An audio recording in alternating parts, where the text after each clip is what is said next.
Hello दोस्तों, मैं सुप्रिया आप लोगों को Supriya education hub YouTube channel पे स्वागत करती हूँ। आज के वीडियो लेक्चर में क्या होने वाला है, देखिए हम लोग ग्रुप ए से स्टार्ट कर रहे हैं, जिसमें आज हम लोग रियल एनालिसिस पढ़ने वाले हैं। ओके, तो आज हम लोग रियल एनालिसिस में डेडेकाइंड कंस्ट्रक्शन ऑफ रियल नंबर समझेंगे। तो देखिए अभी आप लोगों को कुछ भी नहीं पता होगा ये डेडेकाइंड कंस्ट्रक्शन ऑफ रियल नंबर्स क्या है।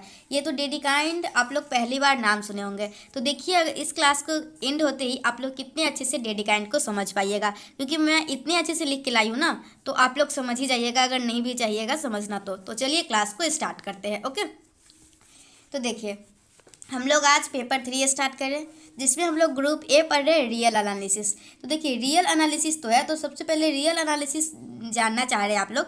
तो इससे पहले आप लोग को क्या जानना होगा, ये रियल एनालिसिस होता क्या है। ओके, तो देखिए रियल एनालिसिस क्या होता है, the branch of pure mathematics that deals with the study of real numbers, sequence and series of real number and real function. तो क्या होता है रियल एनालिसिस आप लोगों का, रियल एनालिसिस होता है आप लोगों का the branch of pure mathematics. Okay, pure mathematics का वैसा ब्रांच दैट डील्स जिसमें डील किया जाता है with the study of real number. कहने का यह मतलब है जिस ब्रांच में आप लोग रियल नंबर के बारे में पढ़ते हैं वही आप लोग का रियल एनालिसिस होता है। Okay, sequence and series of real number पढ़ते हैं। Okay, and real function. या फिर ये एक और डिफिनेशन है, the branch of pure mathematics that deals with the study of reals. बस इतना ही भी बोल दीजिएगा तो ये आप लोग के लिए परफेक्ट हो जाएगा। देखिए बहुत सारे स्टूडेंट का ये डाउट रहता है वो कौन सा बुक खरीदे। तो देखिए रियल एनालिसिस के लिए बहुत सारा बुक है। एस.सी. मलिक एंड सविता अरोड़ा है, ये भी बुक बहुत ही अच्छा है। एस के मापा भी अच्छा है, एल.पी. बली भी अच्छा है। लेकिन देखिए सबसे अच्छा मैं आप लोगों को बोलूँगी, आप लोगों के लिए लालजी प्रसाद ही रहेगा, क्योंकि इस वीडियो को जो भी देख रहे हैं ना वो बिहार यूनिवर्सिटी के स्टूडेंट देख रहे हैं। और देखिए बिहार और झारखंड में मैक्सिमम स्टूडेंट लालजी प्रसाद बुक को ही बनाते हैं। ओके, तो आप लोग भी लालजी प्रसाद ही ले लीजिएगा, लेकिन ये सभी के सभी बुक बहुत ही अच्छा है। तो आप लोग सबसे पहले जान लिए ये रियल एनालिसिस क्या है। ओके, तो रियल अब हम लोग आगे देखेंगे। अगर आपके पास लालजी प्रसाद का बुक होगा तो आप लोग उसमें देख सकते हैं। सबसे पहले आप लोग को डेडेकाइंड थ्योरी ऑफ रियल नंबर पढ़ना है। ओके, तो डेडेकाइंड थ्योरी ऑफ रियल नंबर में आप लोग को इंट्रोडक्शन पढ़ना है, फिर रेशनल नंबर क्या होता है वो जानना है, उसके बाद फील्ड एनजीएम्स को समझना है, फिर ऑर्डर एनजीएम्स को समझना है, फिर डेंसिटी थ्योरम को समझना है, फिर आर्किमिडियन प्रॉपर्टी को समझना है, फिर existence of non rational number को समझना है, फिर डेडेकाइंड कट समझना है, फिर आप लोग को real rational number and irrational number समझना है। तो आज हम लोग कुछ इंट्रोडक्शन देखने वाले हैं। देखिए मैं आप लोगों को शॉर्ट में बताती हूँ आज। ओके, आप लोग के लिए फील्ड एजियम्स और ऑर्डर एजियम्स अच्छे से समझाऊंगी बाद में। और रेशनल नंबर तो आप लोग को पता ही होगा रेशनल नंबर क्या होता है। ओके, और आगे भी मैं दिखा देती हूँ, नहीं अभी बस पहला ही चैप्टर देखिए। ओके, पहला ही कंप्लीट करते हैं अच्छे से, फिर उसके बाद सेकेंड करेंगे। ओके, देखिए तो सबसे पहले आप लोग को रियल नंबर से पहले क्या आया, आप लोग को सबसे पहले आप लोग का आया नेचुरल नंबर। तो देखिए नेचुरल नंबर क्या होता है वो पहले आप लोग को समझना होगा। तो नेचुरल नंबर आप लोग का होता है counting numbers are called natural number. तो देखिए आप लोग जूनियर क्लास में नेचुरल नंबर को कैसे रिप्रेजेंट करते थे तो मैं अभी बताती हूँ, आप लोग वेट कीजिए। देखिए आप लोग जूनियर क्लास में एन लिख के और नेचुरल नंबर को डिनोट करते थे। ओके, जूनियर क्लास में क्या करते थे आप लोग एन लिखते थे ना, सिंपल। लेकिन अब आप लोग सीनियर हो गए ना तो आप लोग को ऐसे लिखना है। देखिए नेचुरल नंबर को कुछ इस टाइप से लिखा जाता है। ओके, इसका नोटेशन है। ओके, तो ये आप लोग को पता होना चाहिए। आई थिंक दिख रहा है या फिर नहीं, बस 2 बार कर देना होता है इसको। ओके, उसके बाद एन यहाँ पे तो दिख रहा होगा अच्छे से। इस तरीके से आप लोग एन लिखते हैं। तो ये आप लोग का नेचुरल नंबर 1 2 3 4 5 है। देखिए एक एग्जाम्पल के लिए देख लीजिए, अगर आप लोग का x + a = b है और a भी जो है वो n से बिलोंग कर रहा है, मतलब नेचुरल नंबर से। तो अगर x + 2 = 1 है तो x = -1 आ गया। ओके, तो देखिए आप लोग तो पहले देखिए नंबर का आविष्कार कैसे हुआ ये मैं आप लोगों को बता रही हूँ। देखिए सबसे पहले तो काउंटिंग नंबर आया 1 2 3 4 5, तो सबको पता चल गया अच्छा नेचुरल नंबर होता है 1 2 3 4 5। लेकिन जब कोई भी एक साइंटिस्ट रहेंगे या फिर कोई भी एक स्टूडेंट जो इस क्वेश्चन को पूछा होगा, तो जब वो सॉल्व किए होंगे तो x = -1 आ गया होगा। तो फिर सोचे होंगे सब ये आखिर -1 आया तो आया कहाँ से। ओके, तो ऐसा ही कुछ सोचे, तो उसके बाद एक निगेटिव नंबर का आविष्कार किया गया। ओके, तो देखिए यहाँ पे x = -1 भी आ सकता है, और अगर आप लोग कुछ और ले लीजिएगा तो यहाँ पे 0 भी आ सकता है।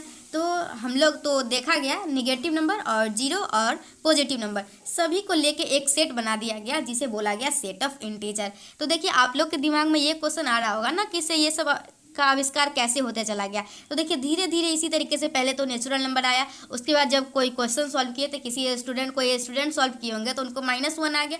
तो फिर वो पूछे होंगे सर से, सर ये -1 क्या है। तो फिर एक नया, देखिए जैसे जैसे ज़रूरत पड़ती जाती है वैसे वैसे चीज़ आविष्कार होते जाता है। ओके, तो उसी तरीके से निगेटिव नंबर का भी आविष्कार हुआ और जीरो का भी। तो निगेटिव और जीरो और पॉजिटिव सभी के सभी नंबर को लेके सेट बना दिया गया और उसका नाम रख दिया गया सेट ऑफ इंटीजर। तो देखिए बहुत सारे स्टूडेंट इंटीजर को आई से डिनोट करते हैं और बहुत सारे स्टूडेंट जेड से, और सभी में कन्फ्यूजन रहता है। अगर मैं आप लोगों को बता देती सेट ऑफ इंटीजर को आई से डिनोट करते हैं तो बहुत सारा कमेंट आ जाता है आई से नहीं जेड से डिनोट करते हैं, और अगर जेड से बता देती तो कमेंट आता आप लोगों को आई से डिनोट करते हैं। तो इसलिए मैं आप लोग को दोनों बता रही हूँ, सेट ऑफ इंटीजर को जेड से भी डिनोट करते हैं और आई से भी करते हैं। तो बस लेकिन आप लोग जब सीनियर क्लास में आ गए तो आप लोग को एक बीच में यहाँ पे ऐसे कर देना है। ओके, जेड लिख के ऐसे कर दीजिएगा और आई लिख के भी एक ऐसे कर दीजिएगा। ओके, तो ये अगर आप लोग कोई बोलेगा जेड का सेट बताने के लिए तो क्या बताइएगा, 0 से लेके प्लस माइनस सभी को इंक्लूड करते हुए बना लेना है। ओके, तो आप लोग का इस टाइप से सेट बन जाएगा। किसका सेट बन जाएगा, ये इंटीजर का। तो अगर मैं आप लोगों से पूछूंगी, जैसे एक एग्जाम्पल दे देती हूँ, अगर मैं पूछूंगी आप लोगों से -3 क्या है तो आप लोग बता दीजिएगा -3 एक इंटीजर है। ओके, तो नेचुरल नंबर भी समझ में आ गया आप लोगों को, और क्या समझ में आ गया, और इंटीजर भी समझ में आ गया। ओके, तो मतलब आप लोगों का कोई नेचुरल नंबर होगा, ओके, और इंटीजर जो होगा वो जो नेचुरल नंबर है वो इंटीजर के अंदर ही लाई करेगा, क्योंकि नेचुरल नंबर क्या होता है 1 से लेके पूरा 1 2 3, और इंटीजर में माइनस प्लस सभी आता है। तो इंटीजर वाला बड़ा होगा और नेचुरल वाला छोटा होगा। आप लोग ये वेन डायग्राम से भी समझते चलिए। देखिए वेन डायग्राम, सबसे पहले आप लोगों का क्या आया, नेचुरल नंबर।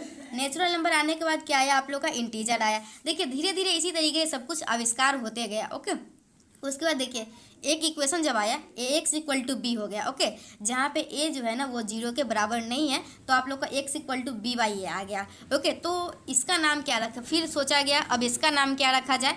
तो फिर सोच विचार के सोचा गया जैसे इसका नाम b/a जो कि रेशनल नंबर है, एकदम परफेक्ट नंबर है। ओके, मतलब कि नाम रखा गया तो कुछ भी नाम रख सकते हैं, जैसे आप लोग का भी नाम होगा कुछ, उसी तरीके से इसका भी नाम रखा गया। तो b/a जिस फॉर्म b/a के फॉर्म में जो रहता है उसको रेशनल नंबर बोला जाता है। इसका कोई लॉजिक नहीं है कि इसका नाम रेशनल नंबर ही क्यों लिख रखा गया। जैसे आप लोग का नाम रखा गया कुछ भी, जैसे चंदन रखा गया, ओके, जैसे कुछ भी रखा गया ना, तो आप लोग का उसी तरीके से इसका भी नाम b/a के फॉर्म में जो रहेगा उसको रेशनल नंबर बोलेंगे, और a जो है वो 0 के बराबर नहीं होना चाहिए। तो देखिए इसी तरीके से पहले आप लोगों का क्या बोलते हैं इसको, नेचुरल नंबर, फिर इंटीजर आया, और उसके बाद ये क्यू जो है ना, ये रेशनल नंबर को हम लोग डिनोट कैसे करते हैं, तो रेशनल नंबर को डिनोट करते हैं हम लोग क्यू से। देख ओके, तो क्यू आप लोग एक ऐसे कर देना है। ओके, ऊपर से एक कर देना है, जैसे यहाँ पे आप लोग को दिख रहा होगा। चलिए अब आगे देखिए क्या है। देखिए ये सब आप लोगों को समझाने का मकसद क्यों है, क्यों समझा रही हूँ मैं, क्योंकि देखिए ये आप लोग का लालजी प्रसाद का कंटेंट है। तो इंट्रोडक्शन तो दे दी मैं, और रेशनल नंबर क्या होता है ये अभी बता रही हूँ। इसके बाद फील्ड एंजियम से बताऊंगी, इसी तरीके से सब कुछ मैं आप लोगों को बताते जाऊँगी। ओके, आज मेरे पास टाइम नहीं है, फिर भी आप लोग के लिए मैं वीडियो बना रही हूँ पहले। तो देखिए क्या आप लोग का रेशनल नंबर क्या होता है, a number which can be written in the form of p/q, where pq जो होगा वो बिलोंग करेगा कोई भी जेड से। जेड क्या होता है आप लोग का इंटीजर होता है, और क्यू जो होगा वो 0 के बराबर नहीं होगा। तो हम लोग क्यू को लिखेंगे कैसे, इस प्रकार से, कोई एक्स है जो x = p/q है, और p/q है जो बिलोंग करेगा जेड से, और यहाँ पे एक दे दीजिएगा। ओके, और q ≠ 0 होगा। इसको आप लोग रिप्रेजेंटेशन का तरीका समझ लीजिए। आप लोग अगर अभी कहाँ से आएगा, आप लोग को थोड़ा सा समझ लीजिए। ओके, तो आप लोग रेशनल नंबर समझ गए। सबसे पहले तो आप लोग को इंट्रोडक्शन जानना था नंबर वगैरह का, तो मैं आप लोग को सबसे पहले नंबर का आविष्कार कैसे कैसे हुआ, कैसे कैसे सभी के दिमाग में क्वेश्चन उठा, ये सब ये आप लोग को बता दी। ओके, उसके बाद मैं आप लोग को रेशनल नंबर भी बता दी। रेशनल नंबर वो होता है जिसको आप लोग p/q के फॉर्म में लिख सकते हैं, और q जो होगा ना वो 0 के बराबर नहीं होगा। ओके, अब हम लोग देखेंगे फील्ड एंजियम्स को। तो अब हम लोग क्या देखेंगे, अब हम लोग देखेंगे फील्ड एंजियम्स को। तो देखिए फील्ड एंजियम्स क्या होता है, ए नॉन एम्प्टी सेट, और वो सेट कैसे होगा, f प्लस और इनटू क्या होगा, ए नॉन एम्प्टी सेट, वो सेट को कैसे लिखेंगे, f ब्रैकेट में लिखना है f प्लस और into with 2 operation and satisfying the following property it is called field. तो देखिए कहने का क्या मतलब है, ऐसे नहीं समझ में आया होगा। देखिए कोई भी एक नॉन एम्प्टी सेट होगा, वो कुछ प्रॉपर्टीज को सेटिस्फाई करेगा, तो हम लोग बोल सकते हैं वो एक फील्ड एनजीओम्स है। तो कौन कौन से प्रॉपर्टीज को सेटिस्फाई करेगा, टोटल लगभग 12 प्रॉपर्टीज है। तो अगर वो 12 प्रॉपर्टी को अगर नॉन एम्प्टी सेट सेटिस्फाई करे तो उसको बोल सकते हैं वो फील्ड है या फिर फील्ड एनजीओम्स है। देखिए ये क्या लिखा हुआ है, ये आप लोग को उतना अच्छा समझ में नहीं आया होगा, ये मैं आप लोग के नोट्स के लिए लिखी हुई हूँ, लेकिन मेरी बातों को सुनिएगा तो ज़्यादा अच्छे समझ में आएगा। देखिए कुछ फॉलोइंग प्रॉपर्टीज दिया हुआ है ना, तो वही मैं बता रही हूँ आप लोगों को। टोटल 12 प्रॉपर्टीज है, अगर 12 प्रॉपर्टीज को नॉन एम्प्टी सेट सेटिस्फाई कर रहा है तो उसको बोल सकते हैं वो क्या है, फील्ड और फील्ड एनजीओम्स है। देखिए मेरा पढ़ाने का तरीका कुछ अलग होगा, मैं आप लोग को जो भी आप लोग के सिलेबस में जो भी कंटेंट है ना, वो मैं बस आप लोग को पढ़ाऊंगी, कोई भी बुक पूरा का पूरा सॉल्व नहीं करवाऊंगी, बस जो भी सिलेबस के अंदर पढ़ना है वो पढ़ाऊंगी, और उसके रिलेटेड जो भी क्वेश्चन आप लोग के एग्जाम में आया हुआ है बस उतना ही पढ़ाऊंगी। और देखिए मैं आप लोग को पहले ही बता देती हूँ, पूरे के पूरे तरीके से आप लोग मेरे ऊपर डिपेंड मत होइए, कहीं ना कहीं कोचिंग ज्वाइन जरूर कर लीजिए। बस ये चैनल आप लोग के हेल्प के लिए, पूरे 100% करवाएगा या नहीं कोई भरोसा नहीं है इसका। ओके, तो फील्ड एनजीओम्स क्या होता है, देखिए a non empty set F plus into with 2 operation and satisfying the following properties is called a field. तो देखिए कौन कौन से प्रॉपर्टीज को सेटिस्फाई करेगा, तो प्रॉपर्टीज को देख लिया जाए। तो देखिए सबसे पहले आप लोग का एडिशन क्लोजर, तो for any a b belongs to F, F क्या आप लोगों का, एफ एक फंक्शन होगा। ओके, तो इसमें तो आदत है कि इसे जब आप लोग समझिए ना रियल एनालिसिस में जब भी, तो ये वाला ऐसे दो बार हो जाता है। ओके, तो ए और बी जो है वो बिलोंग कर रहा है एफ से, मतलब ए बी जो है वो बिलोंग कर रहा है एफ से, बस। ओके, इसका और कोई मतलब है नहीं। तो ये एडिशन प्रॉपर्टीज को सेटिस्फाई करेगा, तो ये होगा। और दूसरा क्या है, दूसरा है एसोसिएटिव प्रॉपर्टीज। तो देखिए एसोसिएटिव प्रॉपर्टीज आप लोगों का क्या है, for all a b c, देखिए कोई भी ए बी सी नंबर है जो कि बिलोंग कर रहा है एफ से, एफ कोई फंक्शन है, तो उसमें क्या होगा, उसमें ए प्लस बी प्लस सी बराबर होगा ए प्लस बी प्लस सी के। अगर ऐसा होता है ओके, तो उसको हम लोग बोलते हैं एसोसिएटिव प्रॉपर्टीज को सेटिस्फाई कर रहा है। इसी तरीके से बहुत सारा प्रॉपर्टीज है, चलिए हम लोग प्रॉपर्टीज को देखते हैं और क्लास को एंजॉय करते हैं। देखिए तीसरा नंबर प्रॉपर्टीज क्या आप लोगों का, एग्जिस्टेंस ऑफ जीरो एलिमेंट। तो देखिए एग्जिस्टेंस कुछ इस तरीके से, ये वाला क्या बोलते हैं इसको, एग्जिस्टेंस। चलिए आप लोग दो प्रॉपर्टीज को अच्छे से समझ चुके हैं, मैं पहले ही बता चुकी हूँ। फील्ड एनजीओम्स को, फील्ड एनजीओम्स हम लोग उसी को बोलेंगे अगर 12 प्रॉपर्टी को अगर नॉन एम्प्टी सेट सेटिस्फाई करे तो हम लोग दो प्रॉपर्टी तो जान चुके हैं। अब देखिए तीसरा प्रॉपर्टी क्या है, एग्जिस्टेंस ऑफ जीरो एलिमेंट। इसको बोलते हैं there means, okay, there means it exist an element denoted by zero such that a plus zero equal to zero plus a. तो देखिए आप लोग को ये पढ़ने भी आना चाहिए, इसको हम लोग क्या बोलते हैं, इसको हम लोग क्या बोलते हैं, तो equal to for all that a belongs to A. Okay, इसको बोलते हैं फॉर ऑल डैट, इसको बोलते हैं देयर एग्जिस्ट। देखिए उसके बाद तीसरा प्रॉपर्टीज देख लिए। अब देखिए चौथा प्रॉपर्टीज क्या है, एडिटिव इनवर्स। तो देखिए एडिटिव इनवर्स में क्या होता है, अगर कोई भी अगर मान लेते हैं आप लोग ए जो है वो बिलोंग कर रहा है एफ से, तो देन देयर एग्जिस्ट, तो बी जो है वो एफ से बिलोंग करेगा, सच डैट वो किस प्रकार से बिलोंग करेगा, ए प्लस बी जो है ना वो बी प्लस ए के बराबर होगा और दोनों इक्वल जीरो के होगा, मतलब बी इक्वल टू माइनस ए होगा। मतलब ये भी बोल सकते हैं बी इन्वर्स करने पे ए आता है, या फिर बी अगर बी इन्वर्स करने पे ए आता है और a equal to minus b है तो b inverse equal to minus b होगा। तो आप लोगों को बस इतना पता होगा, एडिटिव इन्वर्स क्या होता है ये पता होना चाहिए। तो आप लोगों को पता होना चाहिए एडिटिव इन्वर्स जो होता है मतलब बी इन्वर्स करने पे माइनस बी के बराबर आता है, उसी को हम लोग बोलते हैं एडिटिव इन्वर्स। ओके, तो आप लोग पहला प्रॉपर्टीज देख लिए एडिशन क्लोजर का, दूसरा एसोसिएटिव का, तीसरा एग्जिस्टेंस ऑफ जीरो एलिमेंट और चौथा एडिटिव इन्वर्स। अब देखिए पाँचवा क्या है, देखिए पांचवा प्रॉपर्टीज है आप लोगों का कम्यूटेटिव लॉ। तो देखिए कम्यूटेटिव लॉ क्या होता है, अगर ए बी एफ से बिलोंग कर रहा है ओके, तो आप लोग का ए प्लस बी जो है वो बी प्लस ए के बराबर होगा, ये आप लोग का कम्यूटेटिव लॉ होता है। ओके, चलिए देखिए नेक्स्ट क्या है, closure under. Okay, closure under मतलब मल्टीप्लीकेशन। देखिए मल्टीप्लीकेशन में क्या होता है, for all a b belongs to F we must have a b is related to F.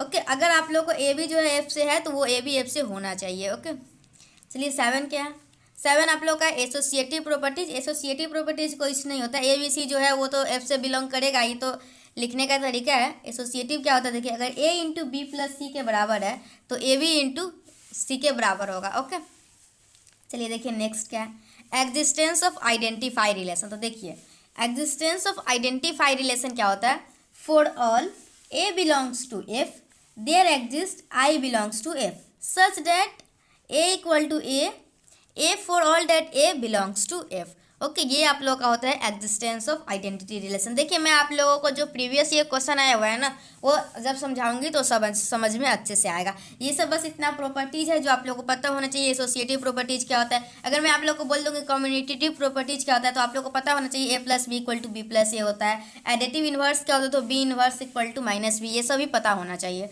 तो एग्जिस्टेंस ऑफ आइडेंटिटी रिलेशन देख लिए। अब है आप लोगों का एग्जिस्टेंस ऑफ इनवर्स। तो देखिए for any non zero element a in F there exist b belongs to F such that a b equal to b a equal to 1 sorry I. Okay, तो एग्जिस्टेंस ऑफ इनवर्स क्या होता है, a b equal to b a दोनों के बराबर होता है, और दोनों बराबर किसके होता है, आई के। चलिए देखिए नेक्स्ट क्या है, 10 नंबर क्या है आप लोग का, a b equal to b a for all that a b belongs to F. A b है ना बी ए के बराबर होगा, जिसमें ए बी जो है वो कहाँ से आया होगा, तो वो एफ से आया होगा।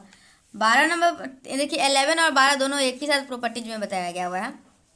For all a b and c in F, मतलब ए बी और सी सभी के सभी ये एफ से बिलोंग कर रहा है। तो इसमें क्या होगा, ए इंटू बी प्लस सी बराबर होगा आप लोग के ए बी प्लस ए सी और बी ए प्लस सी ए के। तो बी प्लस सी इंटू ए जो है ना वो बराबर होगा बी ए प्लस सी ए के। 11 और 12 दोनों को प्रॉपर्टीज को इसी में कंबाइन कर दिया गया हुआ है। तो देखिए सीधा सीधा मतलब क्या है, 12 प्रॉपर्टी को अगर नॉन एम्प्टी सेट सेटिस्फाई करे तो उसको बोल सकते हैं फील्ड या फील्ड एजियम्स है। ओके, तो देखिए एक example, Q plus into is a field. Okay, देखिए अब आगे क्या है,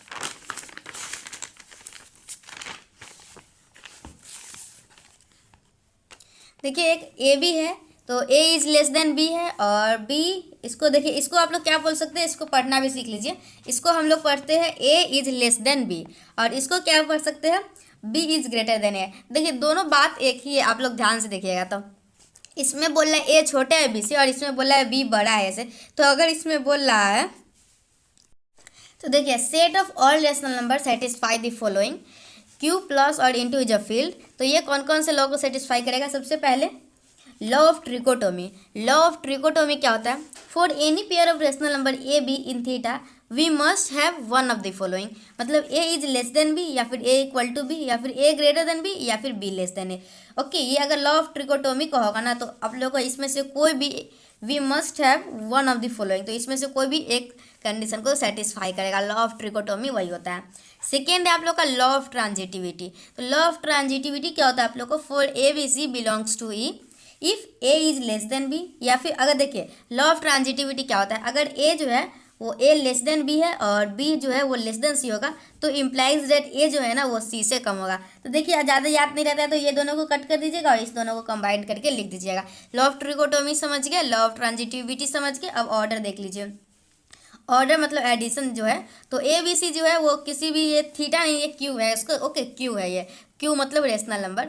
तो such that a is less than b equal to, अगर दोनों में सी ऐड कर सकते हैं, एडिशन मतलब क्या, दोनों में एक ही सेम नंबर ऐड कर सकते हैं। और देखिए आप लोगों को, और उसके बाद क्या आप लोगों का multiplication, let a b c जो है वो क्यू से बिलोंग कर रहा है, where c is greater than zero and a is less than b, तो आप लोग का a is less than b c हो जाएगा। ओके, ये आप लोग का ऑर्डर ऑफ ए मल्टीप्लीकेशन हो गया। तो लॉ ऑफ ट्रिकोटोमी भी देख लिए, लॉ ऑफ ट्रांजिटिविटी भी देख लिए, एडिशन भी देख लिए, और मल्टीप्लीकेशन भी देख लिए। अब एक इसको देखिए, इसको नंबर लाइन पे कैसे देखिए, Q plus into is a ordered field. Okay, ये एक ऑर्डर्ड फील्ड है, तो इसको आप लोग इस प्रकार से लिख सकते हैं। ओके, चलिए इसको हटाइए। एक क्वेश्चन आता है एग्जाम में, prove that there exist a real number which is not in a satisfying x square equal to 2। तो देखिए ये क्वेश्चन जो है ये आप लोग के प्रीवियस ईयर एग्जाम में क्वेश्चन आया हुआ है, तो इसको अच्छे से समझ लीजिए। क्योंकि देखिए बिहार यूनिवर्सिटी के अगर आप लोग स्टूडेंट हैं तो उसमें क्वेश्चन रिपीट करता है। और मैं आप लोग को बता दूँ, मैं बहुत ईयर का क्वेश्चन देखी हुई हूँ, तो इससे साफ साफ पता चलता है अगर आप लोग 2021 में पेपर दे रहे हैं तो 2019 के सभी क्वेश्चन को अच्छे से बना लीजिएगा। क्योंकि मैं एक बार देखी हुई हूँ, एक साल बीत करके पूरा का पूरा सेम टू सेम क्वेश्चन आ गया हुआ है। जैसे अगर 2017 का क्वेश्चन 2019 में पूरा एज इट इज आ गया हुआ है। इसके लिए आप लोग जिस ईयर में एग्जाम दे रहे हैं ना, जिस ईयर है आप लोग का, उससे 2 साल पहले वाला, मतलब पिछला 5 साल का सभी क्वेश्चन अच्छे से बनाया होना चाहिए, लेकिन 2 साल पहले जो है ना उसको एकदम अच्छे से बना लीजिएगा, क्योंकि ये समझिएगा कि ये क्वेश्चन तो आ ही रहा है, और पिछले 5 साल का है सभी को अच्छे से बनाना है, लेकिन उसको थोड़ा सा और ज़्यादा ध्यान दे देना है। देखिए ये क्वेश्चन आप लोग के लिए बहुत ही इंपॉर्टेंट है, आप लोग के एग्जाम में आ सकता है। देखिए क्या आप लोग का, prove that there exist a real number which not in a satisfying x square equal to 2, या फिर बोल सकते हैं root 2 is a not a rational number. तो इतना तो आप लोगों को पता होगा, root 2 is a not a rational number, ये आप लोग क्लास 10th में प्रूव किए होंगे, root 2 is a irrational number. तो यही है, और आप लोग जाके प्रीवियस ईयर क्वेश्चन देख सकते हैं, ये क्वेश्चन आया हुआ है कि नहीं। ऐसे भी प्रूव करने के लिए आया होगा, prove that root 2 is a irrational number, या फिर ऐसे prove that root 2 is not a irrational number. तो चलिए अब हम लोग इसको प्रूव करेंगे और बहुत ही अच्छे तरीके से समझेंगे। देखिए मैं पहले से लिख के लाई हूँ, ताकि मैं आप लोगों को 30 मिनट या फिर 20 मिनट में ही इतना सारा कंटेंट दे पाऊँ, जो आप लोग 1 घंटा 1.5 घंटा पढ़ते तो आप लोगों को मिलता। तो देखिए हम लोग क्या प्रूव करने वाले हैं अभी, root 2 is not a rational number. बोलिए मतलब रूट 2 रेशनल नंबर नहीं है, या फिर ये प्रूव कर रहे हैं रूट 2 जो है इरेशनल नंबर है, बात तो वही है। तो देखिए आप लोग क्या प्रूव कर रहे हैं अभी, root 2 is not a rational number. तो हम लोग मान लेते हैं रूट 2 एक रेशनल नंबर है, अगर बाद में वो कंडीशन को सेटिस्फाई नहीं करेगा तो हम लोग कह देंगे रेशनल नंबर नहीं है। तो पहले हम लोग एज्यूम कर लिए लेट इफ पॉसिबल, तो root 2 is a rational number. अगर कोई भी रेशनल नंबर होता है तो मैं आप लोग को शुरू में ही बता चुकी हूँ, रेशनल नंबर को हम लोग p/q के फॉर्म में लिख सकते हैं, जिसमें q जो है वो हम लोगों के 0 के बराबर नहीं होगा। तो डैट मीन्स क्या हुआ, अगर रूट 2 को हम लोग रेशनल नंबर मान लिए हैं तो रूट 2 इक्वल टू p/q के हो जाएगा, और where q not equal to 0 होगा, और q जो होगा वो बिलोंग करेगा पॉजिटिव इंटीजर से। Okay, and they have no common factor, और दोनों के बीच कोई भी कॉमन फैक्टर नहीं होना चाहिए। देखिए मैं आप लोगों को एक चीज़ बताती हूँ, बहुत ही अच्छा चीज़ है। देखिए p/q के फॉर्म में, जस्ट वेट, देखिए इसको 2/4, और इसको क्या लिख सकते हैं फिर 4/8, और इसको क्या लिख सकते हैं 1/2। ओके लिख सकते हैं या नहीं। तो ये सभी को सभी तो आप लोग p/q के फॉर्म में लिखे हुए हैं। तो रेशनल नंबर आप लोग किसको बोलेंगे, तो देखिए हम लोग रेशनल नंबर उसको बोलते हैं ना जिसमें कोई भी, देखिए अगर इसको 2/4 है तो इसको कट कीजिएगा तो आप लोग का 1 2 एकम 2 2 दूना 4, मतलब सभी तो 1/2 के बराबर, ये सभी आपस में बराबर ही है। लेकिन ये जो 1/2 है ना, तो इसमें कोई भी आप लोग को कॉमन फैक्टर नहीं मिलेगा, और इसमें तो मिलेगा ना, अगर 2 गुणे 1 कीजिएगा और 4 का 2 गुणे 2, तो दोनों में कॉमन फैक्टर है। ओके समझ रहे हैं मेरी बात को मैं क्या बोल रही हूँ। तो HCF दोनों के बीच में 1 होना चाहिए, ये भी याद रखिएगा रेशनल नंबर को सेटिस्फाई करने के लिए। देखिए सभी तो बराबर ही है, लेकिन हम लोग कंसीडर इसको करते हैं स्मॉलेस्ट वाला को 1/2। ओके रेशनल नंबर में समझ गए, they have no common factor, कोई भी कॉमन फैक्टर नहीं होना चाहिए। कुछ रेशनल नंबर के बारे में ये आप लोग को जानना जरूरी है, तभी आगे प्रूफ कर पाइएगा। तो देखिए रूट 2 इक्वल टू p/q है, तो हम लोग क्या किए, हम लोग स्क्वायरिंग बोथ साइड कर लिए। लिखा नहीं हुआ आप लोग लिख लीजिएगा, स्क्वायरिंग बोथ साइड। देखिए जितना ज़्यादा लिखिएगा ना, एग्जाम तो पार्ट 2 का सब्जेक्टिव होगा, अभी तक तो यही इन्फॉर्मेशन है, तो आप लोग जितना ज़्यादा लिखिएगा उतना ज़्यादा एग्जामिनर आप लोग से खुश होगा और अच्छा मार्क्स देगा। तो रूट 2 का स्क्वायर की जगह तो 2, और p/q का स्क्वायर की जगह तो p² तो यहाँ से आप लोग क्या लिख सकते हैं, p² जो होगा वो 2q² के बराबर होगा, तो मतलब q² जो होगा वो p²/2 के होगा। तो इसको क्या बोल सकते हैं, सिंस p² है इज डिविजिबल बाई 2, अगर बाई 2 है p²/2 है q², तो p² is divisible by 2, then p is also divisible by 2। अगर p² जो है, ओके, अगर वो जैसे यहाँ पे 4 है, तो ये जो p² जैसे 4 है, तो 4 अगर 2 से डिविजिबल है, तो अगर p करेंगे तो 2, तो 2 भी तो 2 से डिविजिबल होगा ना। तो वही है, अगर since p² is divisible by 2, then p is also divisible by 2। देखिए अगर 4/2 है, तो अगर 2 तो 2/2 भी होगा, और 2 का स्क्वायर/2 भी डिविजिबल होगा। यही बस कहने का मतलब है, समझ सकते हैं यहाँ से। इतना समझ गए, अच्छे समझ में आ रहा है। देखिए प्रूफ अच्छे से समझिए, क्योंकि एग्जाम में यही प्रूफ आएगा, और क्लास 10th में भी समझे हुए तो आप लोग को और मज़ा भी आ रहा होगा।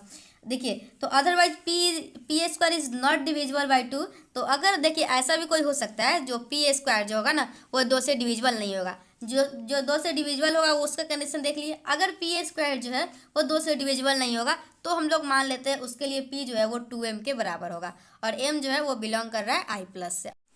ओके तो आप लोग ऐसा कोई भी p² मान लीजिए जो कि 2 से डिविजिबल नहीं है, तो वो हम लोग मान लिए। अगर p जो 2m के बराबर होगा तो ये होगा। ओके बस इतना तो अच्छे से मान लिए आप लोग। देखिए मेरे फ़ोन का स्टोरेज फुल हो गया था ना, इस वजह से लेट हो रहा है। देखिए फ्रॉम इक्वेशन टू, देखिए मैं आप लोगों को 1 नवंबर से क्लास स्टार्ट करने वाली थी, बट कल मुझे टाइम नहीं मिला, इस वजह से मैं आप लोगों के लिए क्लास नहीं ला पाई। देखिए क्या आप लोग का वी हैव, तो हम लोग का देखिए क्या था, यहाँ पे देख सकते हैं आप लोग, क्यू स्क्वायर जो था वो पी स्क्वायर बाई 2 था। अगर 2 से डिविजिबल नहीं होगा तो हम लोग मान लिए जो पी है वो 2m के बराबर होगा। तो आप लोग देखिए Q square equal to 2m का स्क्वायर बाई 2, मतलब Q square equal to 4m square by 2, मतलब Q square equal to 2m square आ गया। अगर Q square equal to 2m square आ गया तो एम स्क्वायर इक्वल टू क्या आ गया, एम स्क्वायर इक्वल टू आप लोग का क्यू स्क्वायर बाई 2 आ गया। तो फिर हम लोग क्या देखते हैं, देखिए आप लोग, फिर हम लोग देखते हैं again, since q square is divisible by 2 then q is also divisible by 2। अगर क्यू स्क्वायर 2 से डिविजिबल है तो क्यू भी जो होगा वो 2 से डिविजिबल होगा। ओके, तो आप लोग क्या देख पा रहे हैं, वो जो पी ये देख लिए। उसके बाद देखिए क्या है, यहाँ पे अच्छे से लिखा हुआ है, यहाँ पढ़िए, hair P and Q have a common factor 2 which contradicts our supposition P and Q have common factor। देखिए हम लोग क्या माने थे, हम लोग तो शुरू में मान के चल रहे थे they have no common factor, but यहाँ पे देख रहे हैं P जो है वो भी 2 से डिविजिबल है और Q जो है वो भी 2 से डिविजिबल है, मतलब दोनों के दोनों 2 से डिविजिबल है, मतलब दोनों के कॉमन फैक्टर है 2। तो हम लोग बोल सकते हैं therefore √2 is a not a rational number, क्योंकि हम लोग माने थे तो उसमें था हम लोग का दोनों में कॉमन कुछ नहीं होना चाहिए, बट हम लोग लास्ट में जब बनाते बनाते आए तो हम लोग देखे कि से वो दोनों में 2 कॉमन है, तो हम लोग बोल सकते हैं √2 जो है वो रेशनल नंबर नहीं है। तो आप लोग क्या कीजिए, इसका अच्छे से स्क्रीनशॉट लेके 2-3 बार अपने से बनाइएगा, फिर आप लोग कॉपी बंद करके बिना किसी के हेल्प के इस क्वेश्चन को बनाइएगा, क्योंकि ये क्वेश्चन इसलिए अच्छे से बनाइएगा क्योंकि हो सके तो डायरेक्ट ये क्वेश्चन आप लोग के एग्जाम में आ जाएगा। इस क्वेश्चन को पूछने का 2 तरीका होगा। फर्स्ट तरीका होगा √2 is not a rational number prove that, और एक तरीका रहेगा so that there is no rational number whose square is 2। Okay, तो किसी भी टाइप से आप लोगों से पूछ सकता है, तो आप लोग इसका स्क्रीनशॉट ले लीजिए और अच्छे से लिख लीजिए। और देखिए मैं जो भी बताती हूँ ना तो कॉपी में अच्छे से बैठ के लिखिए, ऐसा नहीं कि वीडियो सीधा सो के देख रहे हैं, ऐसा करके नहीं कीजिए। ओके, ऐसे कीजिएगा तो अभी तो आप लोगों को कुछ पता नहीं चलेगा, लेकिन जब एग्जाम टाइम आएगा तो आप लोग के पास कुछ नोट्स नहीं रहेगा, फिर आप लोग बेचैन हो जाइएगा, सोचिएगा कहाँ से लाओ क्या करो। ओके, तो इसलिए आप लोग अभी से ही अच्छे से नोट्स बनाते हुए चलिए। तो मैं आप लोगों को इस तरीके से एक प्रीवियस ईयर क्वेश्चन भी करवा दी और आप लोगों को पता भी नहीं चला। ओके, अब हम लोग देखेंगे डेडिकाइन कट क्या होता है। देखिए मैं आप लोगों को इंट्रोडक्शन दे दी, रेशनल नंबर क्या होता है वो बता दी, फील्ड एजियम्स बता दी, ऑर्डर एजियम्स बता दी, अभी डेंसिटी थ्योरम नहीं बताई हूँ। ओके, इसके बाद मैं आप लोगों को आगे का वीडियो प्रोवाइड करूँगी, क्योंकि देखिए डेडिकाइन कट भी बताना है। अभी मैं आज डेडिकाइन कट बताने के लिए ही वीडियो बनाई थी, बट वीडियो का स्पेस इंट्रोडक्शन देने में ही कंप्लीट हो गया। इसके साथ साथ मैं आप लोगों को प्रीवियस ईयर क्वेश्चन भी करवाई।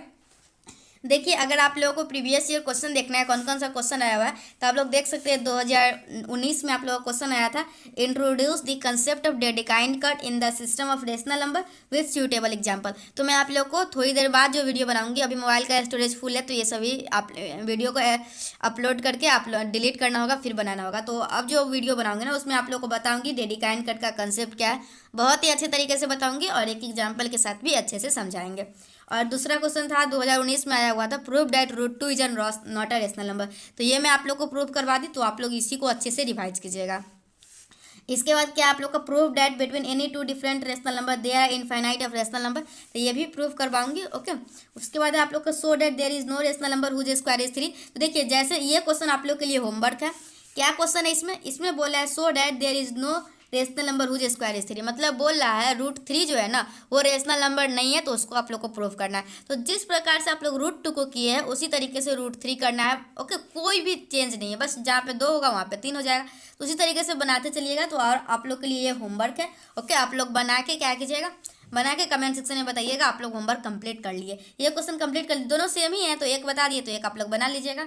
ओके, तो इस तरीके से देखिए प्रीवियस ईयर 2019 में ये क्वेश्चन आया था आप लोगों के रियल एनालिसिस सिर्फ डेडिकाइन कट से। ओके, डेडिकाइन कट वाला एक कंसेप्ट के क्वेश्चन लिया मैं, कैंटर थ्योरी सब वगैरह से भी आया था, तो मैं जो अभी चैप्टर पढ़ा रही हूँ उसी का बता रही हूँ। 2019 में ये 2 क्वेश्चन आया था तो एक आप लोग बना लिए, इसमें भी 2 क्वेश्चन आया था तो एक आप लोग खुद से बना लेंगे। अब ये और ये नेक्स्ट वीडियो में आप लोगों को बताऊंगी।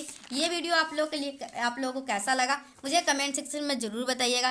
तो चलिए, thanks for watching my video and thanks for coming Supriya education अब। ओके बाय, टेक केयर, पढ़ाई करते रहिएगा, all the best for your exam. Thank you.